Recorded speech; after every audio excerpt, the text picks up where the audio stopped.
Hey guys, today I'm going to share with you one of my favorite recipes for a summertime dessert, peach cobbler. This is one of those desserts that really celebrates all the fabulous fruits of the season. It's hearty, it's delicious, and the whole thing can be made in advance. My kind of dessert. The first thing we're going to do is take 8 peaches and cut them into nice size wedges. Now, there are 2 schools of thought when it comes to peach cobbler, and a lot of the traditionalists out there will tell you to peel the peaches. If you want to peel your peaches, you definitely can. But if you've ever tried to peel a ripe peach, it can really be a messy affair. So in the summertime, when I'm looking for things to be a little bit easier, I say go ahead and use the skins. They're full of nutrients. So we're going to cut our peaches and remove the pits and place them in a bowl. And then to that, we are going to add 3 tablespoons of turbinado sugar. This is just that raw cane sugar that you can find in the supermarket next to the brown sugar. I like it better than brown sugar because I feel that it's not as sweet, but if you can't find it, you certainly could use brown sugar as well. If you're using brown sugar though, I would only use 2 tablespoons instead of the 3. Then we're also going to add 2 tablespoons of white sugar and 1 tablespoon of flour. And then at this point, we're going to add some spices. I like to use a half a teaspoon of cinnamon and a 1/4 teaspoon of nutmeg. And then we're also going to add a 1/4 teaspoon of salt. I love to add salt in desserts, especially fruit desserts like this, because I find that it really helps bring out and heighten all of the flavors. Then we're going to add 2 tablespoons of lemon juice and 2 tablespoons of water. Go ahead and just stir that all up, making sure that all of the flour and the sugars and the spices are well combined. And then we're going to take our peaches and put them in our casserole. Now you could either use a large casserole, something like a pie plate shape would work for something like this.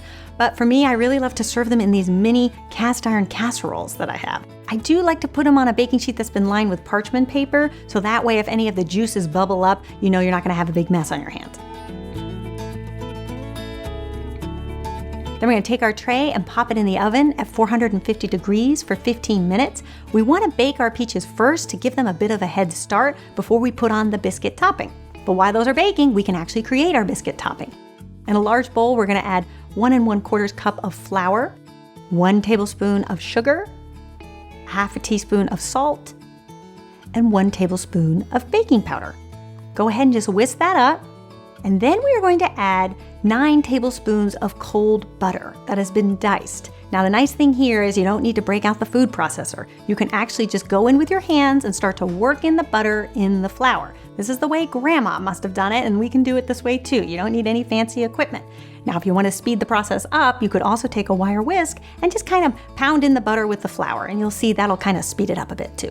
Then in a separate bowl, we're going to take an egg and combine it with 2/3 cup of heavy cream and give it a good whisk. And then we're going to pour that into our flour mixture. And again, just mix it all up with a fork, and you'll see you'll end up with this really sticky mixture. And at this point, we want to check our peaches. Basically what you're looking for is you want to make sure that those peaches are kind of cooking down, releasing their juices, and starting to bubble and caramelize. If that's happening, you can go ahead and take them out. If not, maybe give it another 5 minutes. And then we are going to add our biscuit topping.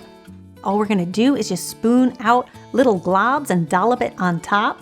Now, there are lots of schools of thought when it comes to a peach cobbler, but for me, I find the best cobblers have more fruit than cobblers. So you don't want to overdo it. A little dab will do ya. Otherwise, what ends up happening is the cobbler gets to be a little bit too cakey and you kind of miss out on the fruit. So easy does it.